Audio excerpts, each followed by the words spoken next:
Primeira Carta de João, capítulo 5. Vitória sobre o mundo. Todos aqueles que creem que Jesus é o Messias são filhos de Deus. E quem ama um pai ama também os filhos desse pai. Nós sabemos que amamos os filhos de Deus quando amamos a Deus e obedecemos aos seus mandamentos. Pois amar a Deus é obedecer aos seus mandamentos. E os seus mandamentos não são difíceis de obedecer. Porque todo filho de Deus pode vencer o mundo.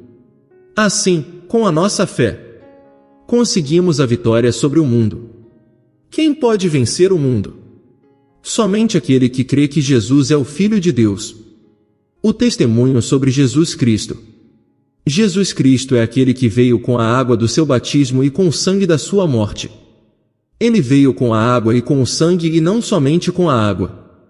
E o próprio Espírito Santo é testemunha de que isso é verdade porque o Espírito é a verdade. Há 3 testemunhas: o Espírito, a água e o sangue, e esses 3 estão de pleno acordo. Nós aceitamos o testemunho dos seres humanos, mas o testemunho de Deus tem mais valor. E esse é o testemunho que Deus deu a respeito do seu Filho.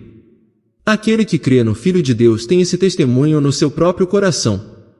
Mas quem não crê em Deus faz de Deus um mentiroso, porque não crê no testemunho que Deus deu a respeito do seu Filho.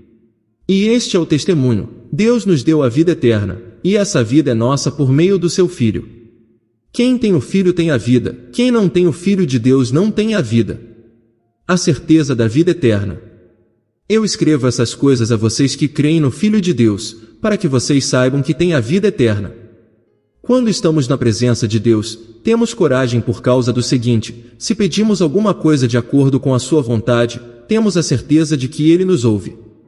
Assim sabemos que Ele nos ouve quando lhe pedimos alguma coisa. E, como sabemos que isso é verdade, sabemos também que Ele nos dá o que lhe pedimos. Se alguém vê o seu irmão cometer algum pecado que não traz a morte, deve orar a Deus, e Ele dará a vida a essa pessoa.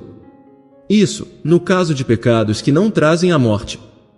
Mas há pecado que traz a morte, e eu não digo que vocês orem a respeito desse pecado. Toda maldade é pecado, porém há pecados que não trazem a morte.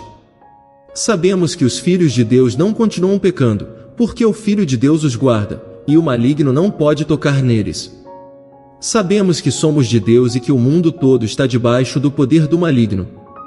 Sabemos também que o Filho de Deus já veio e nos deu entendimento para conhecermos o Deus verdadeiro. A nossa vida está unida com o Deus verdadeiro, unida com o seu Filho, Jesus Cristo. Este é o Deus verdadeiro, e esta é a vida eterna. Meus filhinhos, cuidado com os falsos deuses.